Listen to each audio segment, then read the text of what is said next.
Supreme court की तरफ से आज दो अहम फैसले आए हैं और ये जो दोनों अहम फैसले जो हैं ये फैसले जमीयत उलेमा हिंद के लिए बहुत अहम है, क्योंकि लगातार वो लंबे वक्त से इन फैसलों को लेकर, इस केस को लेकर सुप्रीम कोर्ट में लड़ाई लड़ रहा था। इस वक्त मेरे पास साथ जो मौजूद हैं जमीयत उलेमा हिंद के अध्यक्ष मौजूद हैं महमूद मदनी साहब, उनसे बातचीत करते हैं। पहला फैसला सर, जो केंद्र और राज्य सरकार के मदरसे हैं उनको बंद करने की जो सिफारिश एनसीपीसीआर की तरफ से की गई थी, उस फैसले पर कि उनको बंद ना किया जाए, वो रोक ना लगाई जाए, उसके लिए एक अंतरिम फैसला सुप्रीम कोर्ट की तरफ से किया गया है। किस तरह से देख रहे हैं आप इस चीज को और आगे कितनी लंबी लड़ाई? मैं इसको दो लफ्जों में कहूँ तो ये एक ठंडी हवा का झोंका है। खिड़की खुली है और ठंडी हवा का एक झोंका मानता हूँ मैं इसे।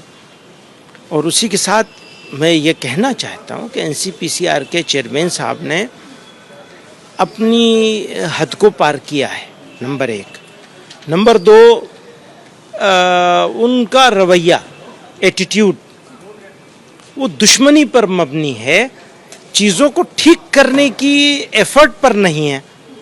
देखिए, चीज़ों को ठीक करने की एफर्ट्स करना वाजिब है और उसमें भी डिफरेंसेस हो सकते हैं, लेकिन यहाँ तो ये है कि वो सिरे से ही बस, मसलन लड़के बच्चे लोग NIOS से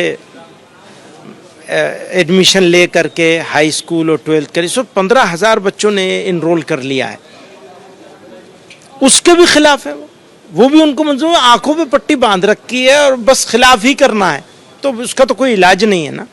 दूसरा ये भी फैसला है जिसपे सुप्रीम कोर्ट ने आज टिप्पणी की है, कहा है हालांकि सब कुछ अंतरिम है, अभी लंबी लड़ाई आप लोगों की रहने वाली है, ये कि यूपी और त्रिपुरा के जो मदरसे हैं वहां से बच्चों का ट्रांसफर सरकारी स्कूल में किया जाए, तो उसको आप किस तरह से देखते हैं और कितनी लंबी लड़ाई अभी आपको लगता है? आप इसको, यही मैं कह रहा हूँ, इसकी डिटेल में जाना पड़ेगा कि क्या क्या कहा है, क्या टिप्पणी की है, क्या ऑर्डर में क्या लिखा है, ये शाम वाम तक मिलेगा तो कल बता सकेंगे इसको। एनसीपीसीआर की तरफ से लगातार जो मदरसे हैं उसको लेकर अलग अलग तरह की सिफारिशें केंद्र सरकार, राज्य सरकार को करती गई हैं, की गई हैं, उसको आप किस तरह से देख?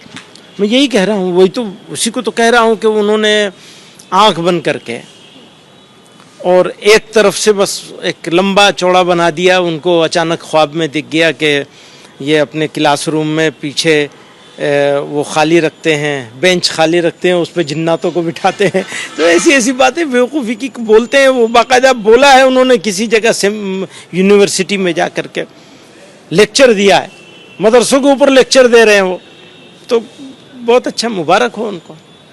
बहुत शुक्रिया बातचीत करने के लिए। तो देखिए, दो अहम फैसले, दोनों पर बहुत क्लियर कट टिप्पणी जो है वो महमूद मदनी साहब की तरफ से की गई है। पहला फैसला ये कि केंद्र और राज्य सरकारों के जो मदरसे हैं उसको बंद करने की जो सिफारिश एनसीपीसीआर की तरफ से की गई थी,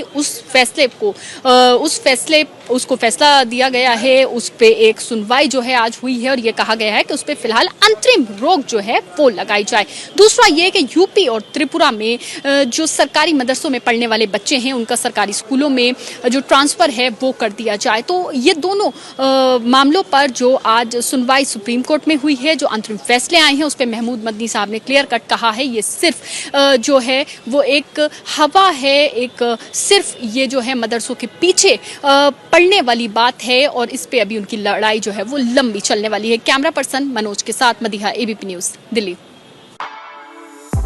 For exclusive and insightful videos, subscribe to our